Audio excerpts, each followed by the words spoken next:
They call me the Doctor. I'm the Doctor. I am the Doctor. I'm the Doctor. I'm the Doctor. I'm the Doctor.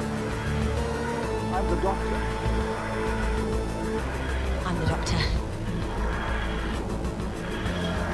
Greetings, humans, Daleks, Time Lords, and the Flood. You're listening to Exterminating Doctor Who. This is the show where we take Doctor Who's most popular episodes and debate if they're really as good as their reputations. With your hosts, Aidan Gula. And me, George Ellis. And in today's episode, we are talking about The Waters of Mars. My favourite Christmas special. Your favourite Christmas special, yes. Though, as I was doing my little bit of research, I found out it was originally supposed to be a Christmas special. How about that? So you're not far off. Although I am still wrong, though. You are still wrong, but not that far off. It was originally called Red Christmas, and then they changed it to The Waters of Mars when they realised that it wasn't going to be on at Christmas. How about that? That's quite cool. So not far off. Do you think it would have had more Christmassy elements in the script, maybe? Probably if it was a Christmas special, in the base, there'd probably be Christmas trees and stuff up. Yeah. I bet. Yeah. But they just did away with that. And we're just like, oh, it's Christmas time. Yeah. Just to call Still, it's a good Christmas special. Your favourite Christmas special.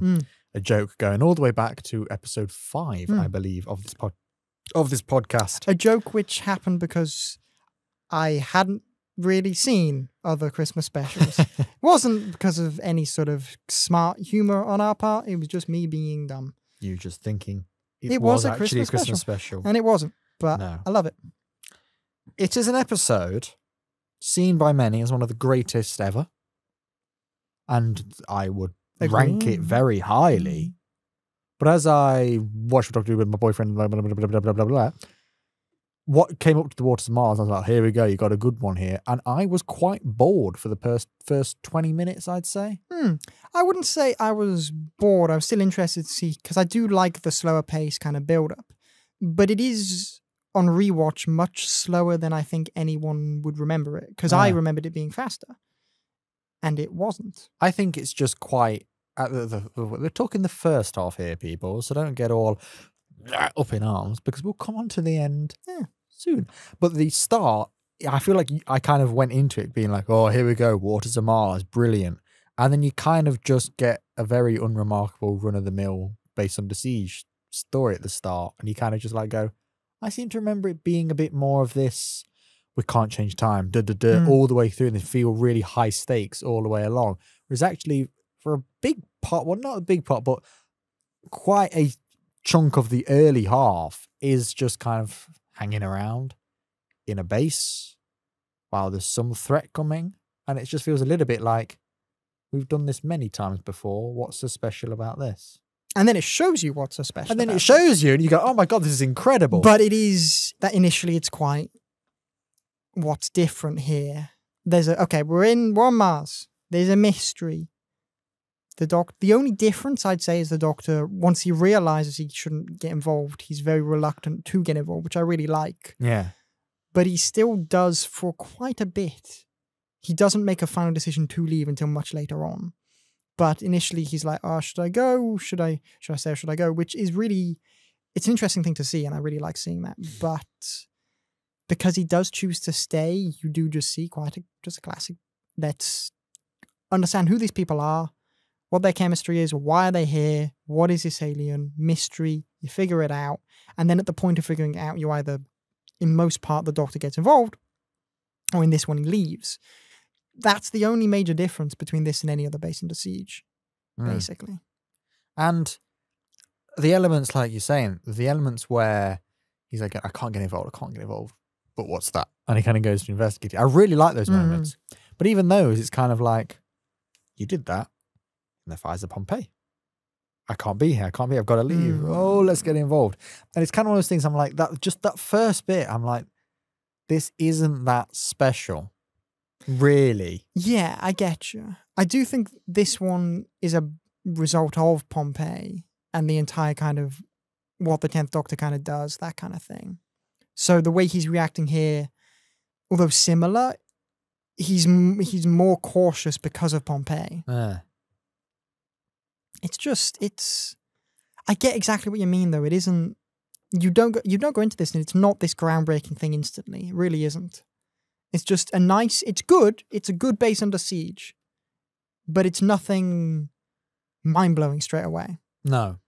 Which is interesting because I'm not saying I don't like it, but I'm just saying it's one of those things when I think of this episode, I think of it as being brilliant. It won a Hugo Award for writing. Like it's a great piece of drama, but I think you kind of go into it expecting, when you think of some of the other really strong episodes that are out there, like your Blinks or Human Natures, from the get-go, it's something really good all the way through. Either different or innovative or just...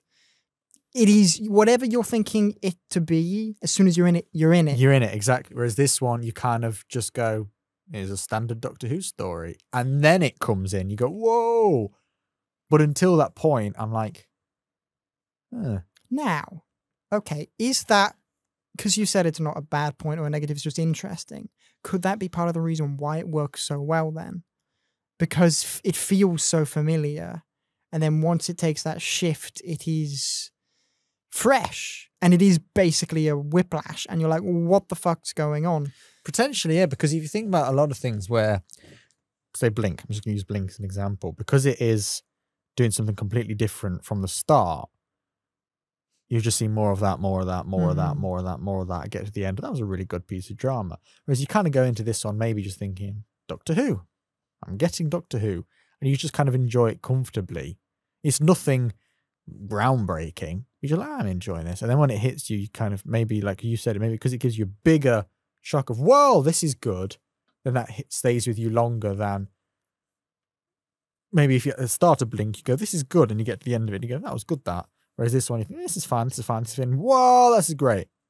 Maybe it has more of an explosive, because I'd probably rank Waters of Mars higher than Blink. Oh, I would, most definitely. But it's interesting that For me, it's because it's more Doctor Who than Blink actually is. But it's interesting that I probably enjoy Blink from 0 seconds to 45 minutes, whereas this one I probably enjoy it really from about 20 minutes in. And even then, it's probably even a little bit further. It's not until... Is it until the alien gets involved when it really starts, or is it even later? Yeah, because I think that there's the whole bit, I mean, as much as I do love the state your name, rank, and intention, Doctor Fun. I love that bit. But it's one of those times when I kind of get a little bit, I find it a slightly tedious one of being like, we're going to hold you here for questioning. And I think, oh, do we have to go through all these motions? I kind of, when you kind of get a bit fed up with those. And that's kind of, I'm like, oh, whatever. And I think as the flood is going along, that is actually really interesting, really effective. And people say it's one of the most scariest Doctor Who monsters ever. And I do think it's one of those, like we've said before with Doctor Who, how they make shadows scary, they make blinking scary. Here they've gone, don't drink water. It's very good, and I like how it comes. I like how what the mystery is with that isn't that there was anything kind of. Basically, the problem was there was something in the water, and their filter broke, and it got through. And I like the idea that they were safe, and they would have been safe if it weren't for that tiny problem. It's just interesting. And then the whole, I find the creature design, it's good. When I was younger, I found it much scarier, which I think that's kind of the point, because Doctor Who is kind of a kids show fundamentally. And they were really quite scary. And then when you can kind of tell it's just a hose pipe up the sleeve, but it's still really good. And it's an interesting concept. You drink water, even a drop, and you get turned into this host for just this parasite that is water. Like it's all one big thing. Or is it lots of little things? I don't know. You don't ever come away knowing much about it, to be honest. No, I don't think it is actually really good. I was just having a little villain section here. I do think it is actually a really good monster, because if you kind of think about it fundamentally, it's a zombie, really. It's a dead body being possessed by a thing that's walking around. If you can touch another one, you become it again, that kind of thing. But it's that thing where I'm not really fussed on zombies, but if you do it in a different way, you make something cool like this. And this is kind of a cool way of doing it. And I agree, the cracked mouth is actually, I think that effect does hold up. There are some things in Doctor Who you go, all right. It's practical. It's like, it's a prosthetic, and you look at it, you kind of know it's a prosthetic. You can tell it's like but it's actually what's it called? Believable. Rugby teeth guard thing. Yeah. And then, like you said, like when you do know, when you watch Doctor Who Confidential back in the day and you see them do the hose pipe and you go, oh my God, that's so clever. And years later you go, Not that clever. No. But the only I could have one, thought of that. the only one that I do still think like that looks really cool is obviously how they put it in the mouth. Yes. Because obviously they are then tubes coming up through the prosthetic, and I think now that's complicated. That's very to do. clever. And that you don't notice. That's just like, oh, are they just... It looks believable, like it's coming out of their mouth. Disgusting. That's obviously, really, they just go, "Look," and it's coming out the side of their Could mouth. have felt sorry for the actors, though. Just soggy. Ooh. Woo. When, in the greenhouse, when the guy is converted by the other one, and you can kind of see the heat coming off them, that's honestly my favorite monster bit in the episode, because you see the heat coming off and kind of... That was just really cool and creepy, and it kind of created this sense of they're alive, whereas the body isn't, kind of thing. The water's alive, because from the Doctor and... What is her name? Main woman. Yeah. Adelaide. Adelaide, that's the one. The Doctor and Adelaide are... You can see the cold on their breath, so they've obviously just turned the temperature down. But by doing that, you get this huge heat off both of the aliens, and it's really quite creepy, because it shows that just something different. I don't know. It was a really nice effect for me, and it felt expensive, although cheap, but expensive. You know, it was cool. Yeah. Just a random tangent there. No, it's good. One of those monsters, maybe. Could you ever bring these back? Probably not. I don't want to. You probably could, but I don't think they should. No, I think in concept they're very interesting, and they're very kind of specific to this episode. And if you bring it back, how would you do it differently?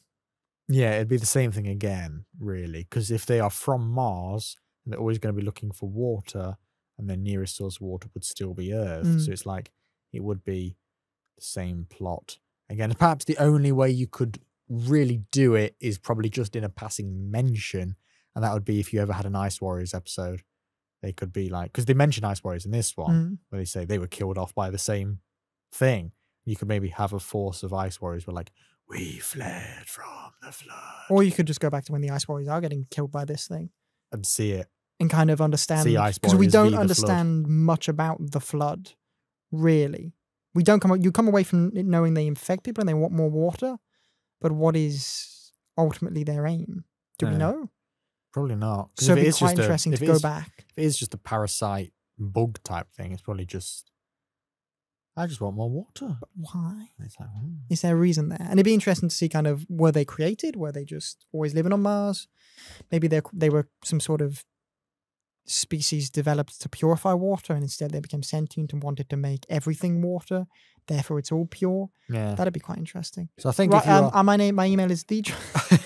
You'll have to bring the Ice Warriors into that one. So I think that is the way to do it. I think if you were to do it, though, I'm not in any hurry to see that. It'd be interesting to see it, or hear it, but I'm not in any hurry to. I kind of like it being this one and only thing, and it makes it more effective. Like in the way that Weeping Angels, every time you give Weeping Angels another episode, they become less and less effective. Yeah.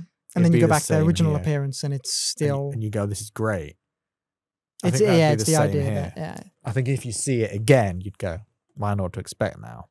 I'm not sure there's that much you could add to it to change it. But even the way it is here, I think it's great. I think it's great, and I think what I love about these aliens in this is ultimately we don't learn much. We don't learn much, and we don't defeat them. We run. We just get the fuck out of there and blow it up. They blow up the base. Might have defeated them. It's probably not going to have destroyed them. It might have maybe destroyed the bodies they were in, but it probably just all the water would leave it and go back to where it came from anyway. So it's probably just still there, but everyone's gone. Yeah. So the Flood do basically win. Although obviously history is intact and all that jazz, but the Flood win. And that's again scary. So if you see them again in another context and they lose, it does take it away from this episode, because maybe the Doctor should have done something differently. Yeah, you might just be like, can't you just do what you did before? It's important the way this episode plays out with the aliens, and I think you're right. Seeing them again later on wouldn't really work. We've got to see them before, and we've got to see them win again. Maybe we can understand them more, yay, but they can't win, you know? Yeah. But I think it's just effective having them in a one and done appearance. I like that sometimes, monsters, just to, let's have them once, let's make it be brilliant, and then we'll leave it at that. Because sometimes you get monsters that are great, in a terrible episode, then you go, no, I do want to see those again because you could do those justice elsewhere. Whereas this one has been done so well the first time. You can only really go Let's just downhill. leave it at that. Let's just have it there. And it is tense. It is the more and more kind of, because it's like the Doctor says when he says, water always wins. You do think that we'll get through, like, every time they close a door, you think, well, they're going to find some tiny crack somewhere. And they don't even need that because water, as he said, erodes mountains. It just takes time. Yeah. And because of the water pressure, they don't need much time. Because they can fire it like, oh, you've seen what a water pressure does to like a garden shear. Make it more powerful. Whoa, that thing's going to be in half. Yeah. And I think just the more they do, like obviously they just kind of lurk around for a lot of it and they stand at doors. But when they're up on the roof and they think, wow, you're screwed now. I kind of like the way they do that. Just kind of finding more and more abilities as they go along to be like, you know what? We're going to get through this bloody building, whether you like it or not. And they eventually do. And then I just, I like that, basically. Yeah. I like that. That's where I'm going to end it. I like that. I get what you mean. Like it starts off as a mystery, and then once you discover what the mystery is, it's in the water. Oh no, what are we going to do? And the Doctor wants to leave, and you have all this. And then it's just this constant pressure. And because we know from the get-go what should happen here, and because the Doctor wants to leave, we know that will happen. It's very interesting because you get to this moment where they're evacuating. We're not contaminated. The water supply gets refreshed every week. We're fine. We can escape. You have this kind of heroic moment, but you can't enjoy it. You don't get a moment in this episode where you feel the day is saved until a very specific moment, and even then it's kind of taken away later on. So even when it's like, oh, we're going to get out of here, we're safe, pack up the things, let's go. It's like, because the idea is if the Doctor doesn't get involved, they're screwed, and you know he's not going to in that moment.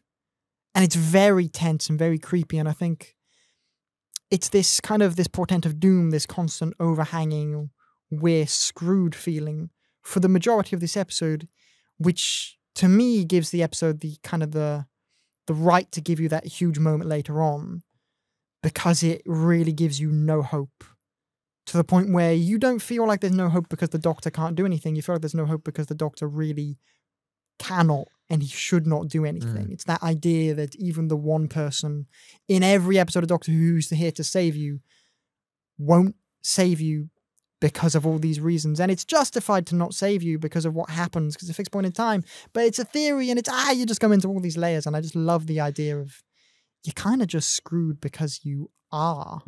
And that's what makes it really tense for me.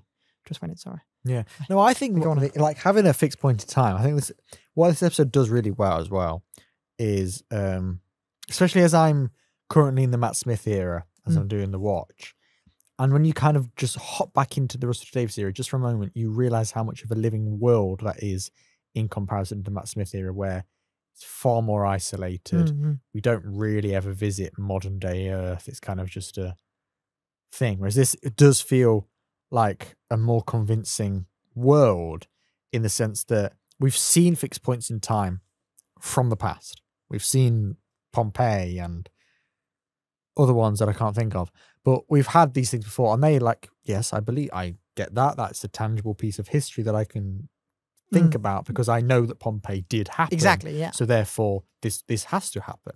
But what we don't really ever see, and I maybe can't really think of any other examples really, is that we've seen a future fixed point in time where it's something that actually does not exist, will not exist, but it actually still feels believable that it will. And I think the very clever thing that they did about that was putting it in not too distant future, especially it being 2059, being able to watch this and go, I'll be 58 when this happens. You know you're going to be alive, and you kind of have a feeling that this is possible. And if this is possible, then this will probably happen, something like this. And I think that's quite an interesting thing, that it's a fixed point in time from the future. And usually whenever you watch a future episode of Doctor Who, very rarely do you watch an episode of Doctor Who set in the future and go, this is believable. It's usually just some wild thing. Whereas this one actually feels very much like this can happen. Yeah. I think also like a way to represent that as well is obviously through this era, most of your spaceship designs are very grungy, very dirty and rusty. This one's white, sleek and clean. And you kind of look at things now, cars now, modern buildings now, they are white, sleek and clean. You kind of just really believe that this looks like something that is believable. You're telling me this is a fixed point in time. You're giving me enough of these. If you pause and read those articles, I bet they're all quite actually believable reading it and having something that feels quite convincing. They'll be like, this is also a fixed point in time. This will happen. And being like, I believe that. This feels real world.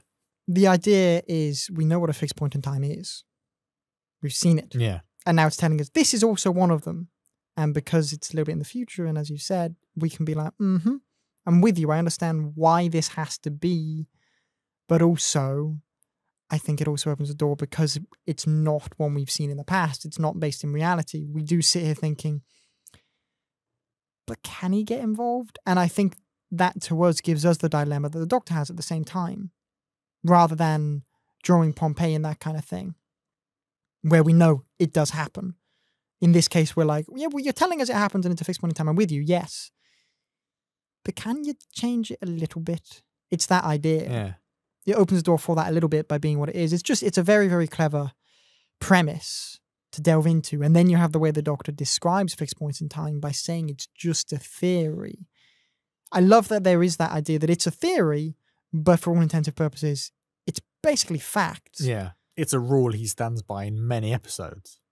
Most episodes. When Amy always bangs on about time can be rewritten, he's like, no, that's not how it works. That is a fixed point. Yet here he's like, nah, whatever. And that is quite a nice, well, not nice, really. It's an interesting It's change. an interesting change that this is the rule this Doctor has stood by. And then he's seen so much just go wrong and lose all these people and everything. He's going, I've had enough now. He's willing to just push it more and more to the theory side. Yeah. And test it, but also doesn't want to test it. He knows not to test it, but he also wants to. It's very, very interesting. And I think one of the best part of one of the best parts of this episode for me is the dilemma the Doctor has throughout. And I think if anyone thinks back to this episode and wonders why it's good, that's the reason. It's from then on. When he realizes what the base is, see those flashes and all that kind of stuff, and he's getting to know, I can't get involved. That is good. But when it gets to the bit where it all goes tits up and he now needs to be like, I have to go, that's when it becomes a 10 out of 10 episode. From that's when you go, oh, I get it now. I see what you were building to. And that's the change. I think like one of the best scenes when David Tennant's just stood in that airlock. He's not even doing anything. He's standing there. But on his face, you can just see the way he's just like, I am torn. I don't know whether I need to step back or forward. I don't know what to do. And he's not doing anything. And you can just... And you just see it and you gotta know exactly what you're doing right now. And he can hear the screams, the death, just like this. In his mind, he's probably thinking like, this has to happen. This is happening. But the morality of letting that happen, like his small compass is torn. He can't, because he's a doctor. He saves people. That's his whole jazz. But he has to let these people die because time says so. And he's thinking, he's processing. He's everything he says later on is the conclusion he came to in that moment. But in that moment, when he's in the airlock, he's just processing. He's thinking. He's like, I know what I must do. There are two options here. Let's go with option one. Let's walk out. And he goes on the little jaunt. And then he changes his mind. And I love the idea of, I just love the way it's done. You have this, it's really upsetting because, like I've said this before in previous episodes, the Doctor's the one person in a room, you know if they're there, you're safe. And this is one instance where the Doctor being there means basically fuck all. Yeah. Because he stood in the room. He's not changed anything. Everything that they are still going to die. He's just there. So rather being like, the Doctor's here. It's all going to be fine. You're like, kind of like, actually. So you're more thinking, well, when's he going to leave? Because he can't be here. And he does leave. And he comes back. But it's just torture on him, in a sense. but it's also the Ethereal Doctor who does the TARDIS take him where he needs to be, that kind of thing. Is this meant to happen for his death to mean something? It's all fascinating, and it's a very important time, I think, in the Doctor's life, this episode and this moment. Shall we just talk about him coming back? Because Sure. First off, David Tennant, like, I love all of the cast in here, but David Tennant this is probably my favorite performance of his in Doctor Who. I love this moment. It has one of my top 5 David Tennant scenes in this one. That is obviously the obvious Time Lord victorious one, but it's actually the bit after is when he sees the Ood, and it's just when he just kind of utters, have I gone too far? And it's that bit, and I go, that's my favourite bit. If the other bit, yes, I love it, it's amazing. But that's the bit that I kind of just latch onto a slightly more, because it feels like, because it's weird this episode, like when he comes back and he saves the day, you get goosebumps, and you go, yeah, he's here, but you know he shouldn't be doing any of this. And you're like going, save those people, but don't save those people. Save the people. You can't be saving these people, but save them. The episode teaches you to be torn. Yeah, and I kind of love that idea that you're watching the Doctor do something that ordinarily you would cheer for and be really happy with it. And you are, but you know you shouldn't be. And you kind of feel guilty for being like, yeah, we're saving the day. We shouldn't be, though. And I kind of love that. And then when he drops them off, I like the way that I think, if I'm right, there's kind of no music when they step out the TARDIS. It's just them onto the snow. And rather than a moment where it's probably the nice, calm end of the day music, this actually feels you kind of feel a bit wrong, because you're probably expecting that music. And then because it's silent, or at least a very low score, you kind of sit there and you go, this isn't right. He shouldn't have done that.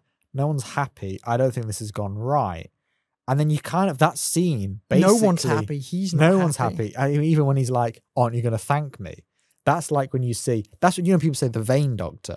It's because of what the progression of his character, where he gets to this point where he was happy-go-lucky in the start of his life. Then he lost Rose. Then he lost Martha. Then he lost Donna. Then he lost River Song. Then everybody buggered off in Stolen Earth.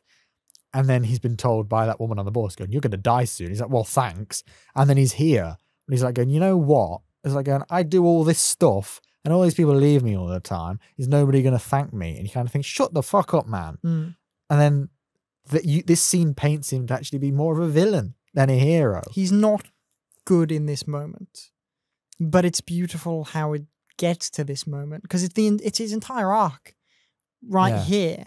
He's seen what happens if he just he's seen what happens when he gets involved, when he doesn't, and he sees if he leaves it, people just die, and he's sick of losing people, and he's sick of being told what to do by Time Lords, which are long dead, and he wants to save people, and he's sick of that. But is he sick of that because he knows it's right to save people, or is he sick of it because he's just kind of himself just angry and bitter at the fact, and therefore does it for kind of the wrong reasons, and by doing it in the wrong place and for the wrong reasons, it doesn't end up working? Like Pompeii is the comparison I'm drawing a lot. Pompeii, he can afford to save that family because it's just one family of people that aren't going to have a significant impact on society. I know, like, what's her name again? Main woman. Adelaide. I'm terrible with names. Adelaide, she says, like, because the Doctor says, I could say the insignificant people, and she's angry at that fact. Although she's angry, in terms of the grand scheme of time, that is still just how it is. The people of Pompeii, they don't have a significant impact. The way you phrased it is better. It depends if you're talking on, like, if we're talking realistically on a big timeline, do they have an impact? Because a criticism I have seen, and I do get it to some degree, is that literally one episode previous in Planet of the Dead, the Doctor says, I've never met anybody who's not important. And you kind of then, when in the next episode he basically says, they're not important, you kind of go, haven't you just come back on your word there? But what you think about what he means is he's never met anybody who's worth less than somebody else. That he never has. He believes everybody is worth the same. Even if you are if you're a megalomaniac lunatic, he will still try and save you because he believes you should be alive and could probably come around on. I mean, and otherwise, change why as a would he even person. save the people in Pompeii if they are insignificant people? Exactly. What that means when he says the little people in this episode, it's more about on an impact on time. Because Caecilius is not a historical figure. He does not exist. We don't know who he is. He's just some bloke. Because this is the woman who inspires all of this space travel, she is a major point. She is Neil Armstrong. We all know that name. They have a big footprint on time. So it's not that Adelaide is more important than Caecilius. They are both as important as each other. However, time around those people is more important. She has to die in that moment for time to do its thing. Yes. Otherwise, kind of the state of how things should be and that he has seen is going to change. There's a chance. It might not have, but the idea is there's always a chance of it changing. It has to happen. Because imagine if she does survive. The thing is, she could talk to, obviously, her grandkids, and the doctor said, inspire them face to face. She might just not be a very inspiring person. Because in this episode, she's a miserable cow. She is. She might just tell stories of how Mars was scary, all that kind of thing. She could warn people against doing it, because she could even be inadvertently. Because she could be like, we went there, we faced this thing, we nearly all died. It's only a miracle we saved because some guy managed to fly us away. So people are like, oh, I'm not going to risk that then. It actually probably is more dangerous having her alive than dead. Which is quite It's morbid. a bit like, oh, poor Adelaide, but it's the idea. It's the idea. It's the idea. It's the idea that it has to happen. And it's fascinating putting the Doctor in a dilemma like this, where there is no small thing he can do which doesn't ripple in time. He can't get involved in a small degree. It's either everything or nothing. Yeah. And in what he should have done is just nothing. He shouldn't have even landed there in the first place. He should have checked his damn clock. I obviously, in the middle of it all, when Adelaide kills herself, that's one of Doctor Who's darkest moments. And you really feel like, no. Even though you know she should be dead, you still go, oh. Because even though I said she's a moody cow through the episode, she is. And it kind of like, as one of the, through the specials, when she's essentially a one-off companion in the same way Lady Christina or Kylie or any of these people are. I love how it's just like Kylie, not the character. Well, nobody, if you went Astrid, everyone goes, who's that again? Kylie. Oh, yeah. So, I like that I've always said companions should challenge the Doctor. And this woman just is like challenging every single thing he does. She's always like, I like that most companions, the Doctor will reel off some planet name and say this and the other. And the companions go, oh my God, this man's amazing. Well, she's just like, whatever. I like this. She's just like, you don't impress me. Like, I've got a degree. Like, who cares? And I kind of like that, being like, I'm not falling for this stuff that will make all these other companions like swoon fall for you, basically. And she sees through everything he says. Like, even in the moment where she's like, you don't look like a coward. She's seen through everything. She knows what he's just, and in the end, she chooses to let him go, but basically just interrogated the guy before letting him leave. Yeah. She's when it comes to fighting the Doctor, she doesn't just fight the Doctor, she beats him. She wins in the end, which is a weird way to phrase it. Kills herself but wins. Yeah. But she does. Because it is like, well, if this is someone who doesn't want to be saved and then gets saved, they might go, oh, thank you. You've shown me the right way. And she's still like, I'm still going to die. But you have things that say like even like in reality, do not resuscitate. People sign things because they don't want to be resuscitated. Yeah. If she doesn't want to be saved, doctors, they have the Hippocratic Oath, all this. But in reality, if someone has signed a do not resuscitate thing, you don't. It just is the case. You don't resuscitate. But the Doctor here is saving someone who maybe doesn't want to be saved. And is he doing the right thing by doing that? I'm not going to say yes or no, but it's that idea. It's really, this episode really gets into your brain and is like, what's morally right? What should he do? He shouldn't save them because of time, but should he save people? Yes, but when? But why? All this, it's very interesting. And then Adelaide is basically just like, who's going to stop you? I am. And it's not a suicide in the sense of any depression or anything like that. It's a suicide in the sense of this has to happen. Because Yeah, that's the it's reason very she doesn't want to be interesting. saved. It's not that she's saying, I don't want to be saved, my life sucks, oh, I hate life. She's going, I would love to carry on, but I from understand the from what you've importance of told this. me, I know that I can't. And that's a really brave thing for somebody to be like, of course I want to keep on living, but you've just told me this. I don't even know if this is necessarily true. You've just told me this, and yet I believe you. I'm going to challenge you, and I'm going to question things you say, because I need to make sure you're right. And then at the end, she goes, I think he is. I'm convinced he is. So But that's a have risk. to go. Like, in terms of the risk, I survive and this doesn't happen. Is my life worth that? And she decides no. Yeah. It's a very brave moment, and she's respecting timelines more than the Doctor is in this one. She's respecting the chance that time is what he says it is. And that's a gamble, and it's a strong thing to do, and it's brave, and it also shuts the Doctor down. It's like, you're wrong.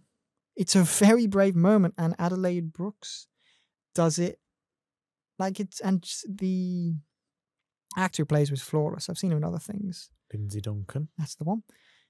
It's a very sad, but I don't know the word, correct moment. You know, it's weird. And then it's another one for world building as well. Because, like I'm saying, these things, I'm saying that it feels like a living world. The Doctor's telling all these things. Like I said, you know, you could be like, what on earth are you talking about? You're just some bloke. You tell him I'm going to live to the future, this kind of thing. Yes, who actually fits in this episode. And she could easily just be like, whatever. But I like to think that her mind is more open because of when she was a child and she saw the Daleks. So she knows, like, okay, if this hovering robot-y thing can hover above my window, then maybe what you're telling me isn't beyond the boundaries of my imagination, basically. And I like that. There's doubt well. in, like, she could just pass it off as lying or it's not real, but she doubts that it is false. So she has to take the risk, and it's very, but she did the right thing. Maybe, probably. I'd say so if I'd say gamble. she did the right thing, because it's clear that the things should she have had to do that? No, because the Doctor got involved. If the Doctor didn't get involved, it should have gone out a completely different way, where she's had to do something else that is potentially, because it's now a suicide in her own home, it'd be more damaging for the family than it would. Yeah, it's quite. I don't know how that was okay, but it was. I don't know how it. I think maybe it's one of those that needs slightly more explanation. I'm not sure how.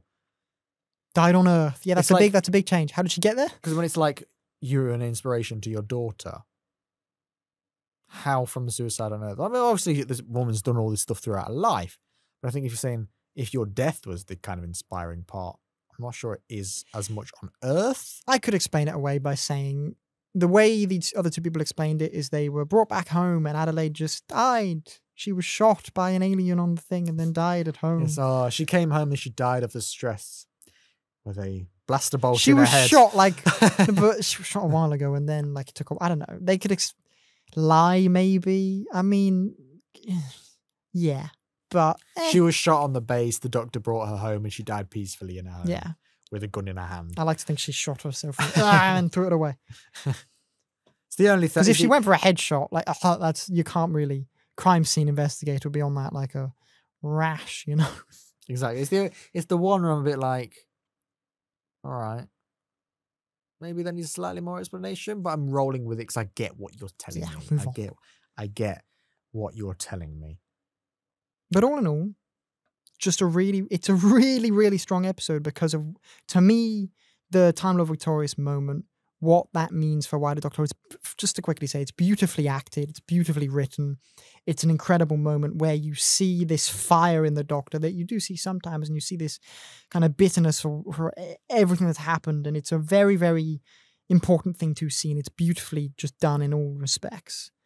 And for me, this episode, the reason it's so good is because of what that moment means for Why the Doctor Who. Yeah, and I think that's the reason we remember this episode so fondly and we rank it so highly, because we remember that back half of the episode and it makes up for the first half. I'm not saying the first half is bad. Just slower. I actually love the first half as a base under siege. It's actually one of the more interesting base under siege because of the monster. You've got this flood, which is water, rather than just some big bulking alien trawling up a corridor, and you got Gadget, which we've not mentioned either. Gadget He's a annoys fun me, little. He's a but fun little. I do robot. like how the Doctor's like, dogs, they're different, and I'm like, Yeah, hey, I mean, man. it's like when people say it's one of those things when people say he's annoying. He's supposed to. Yeah, be. no, he's like, not. That's not a bad thing. In the world, the Doctor goes, "Oh, I hate funny robots." Like it is supposed to be annoying, and it's the little twat with his finger things. You might want to edit that one out. Who you kind of just he's supposed to be annoying as well. So that's the point. It's a weird one for the Base Under Siege. Like Base Under Sieges usually take time for you to get to know each individual character, then you feel sad for their death. Doesn't make quite the same effort to do that in here. You do get more because I don't think that's the point. But it's not the point. But it's These insignificant people aren't important. You do get standout characters. Like I can remember Gemma Chan's in it. I can remember the beardy guys in it who presses the button on the rocket. On the locket. You can remember these. You can even. I think the saddest one is the Russian woman when she watches the video of her children as she's dying. That's the saddest one, I think. But it's like you said, that's not necessarily the point. It's kind of like it forces you to thinking that is the point. But because they're dying, and if you look at where you are in the episode, you're probably only like 45 minutes out of an hour, and you go, hold on, what are we going to do for the rest of this 15 minutes? I think that's maybe because the Base Under Siege bit is good. It's one of the more interesting Base Under Sieges, but because it is a Base Under Siege and this is a special episode, there's only 3 of these in 2009. You'd feel like I want a bit more for a special episode, which is why people don't like Planet of the Dead, because the one on the bus in the desert. Yeah, I know that one. Yeah, people kind of go, "This is the only episode I'm getting until the end of the year. Really, just this one?" How we feel with Legend of the Sea Devils. You go, "I'm not getting another episode." Oh, that one was just crap. You go, "I'm not getting another episode to the end of the year. This is what you're giving me." You kind of go, "Really?" I quite like Planet of the Dead though. Rewatch it and you might change your mind. It's got Chris Evans in it. Chris Evans. It's Captain America. Captain America. Yeah, no, I'm standing by it. It's Captain America is in Planet of the Dead. Rewatch it and tell me I'm wrong. Yeah, I feel like because you kind of go into it expecting something a bit more, when you do just get Base Under Siege, you're kind of a bit like, all right, sure. When it kicks into gear, it shows you why. That's what we appreciate. So yes, the Base Under Siege is actually one of the better ones because it's got a fascinating and brilliant monster, but it's not that remarkable as a special episode. Then you get the second half, which is where you go, this is amazing. And overall, it averages out to be, this is brilliant. And one of Doctor Who's absolute strongest standouts. I agree. And I'm with you with your agreement. We have agreed on this here. Yes. I think we should wrap this up. What would you give it out of 10 then? I'd give it a 10 out of 10. I'd give it a 10. I adore it. First half. Slower, but it's slow to run into the last half. First half, I'd probably give 7 or an 8. Yeah, 8 for me. But then it becomes a 10. But the last part's like a 12, so it kind of balances out. And it stays, it becomes a 10 from a moment. As soon as basically he has his, when he's obviously wearing the blue suit, as soon as he gets his alien, the orange spacesuit back, and he's kind of holding it over his arm, he's watching it all. From that moment, it's a 10, and it stays at a 10 all the way through. Then it finishes, and the next day when you still think about it, you go, oh, that was good last night, and it stayed a 10. Therefore, it is a 10. Yes. And they're the bits we remember back to. Because this isn't a 2-part, it's one big episode. It is just one big flow. So yeah, 10 for me. And David Tennant is amazing, and it's probably one of his best performances as the Doctor in this episode. But then you have the last episode, which takes the biscuit, you know? I just really like it. Also, just to quickly say, I am in a suit, but it's because I've got this thing afterwards. Oh, I was wondering if you were going to mention it and just going to end. No, I just wanted to say, like, yeah, why? I'm not just in it for the podcast, but also it works out because these are our last couple of episodes. But yeah, yes, I've got another reason. Don't worry. Yeah, I'm not just a maniac. You can see that suit again next week. So yeah, we'll end that one there. Join us next week. Yeah, thank you very much for listening, everyone. Same bat time. Same bat channel. For our final ever I'm episode. actually gonna cry. I might. Okay. See you next week, everyone. Bye-bye.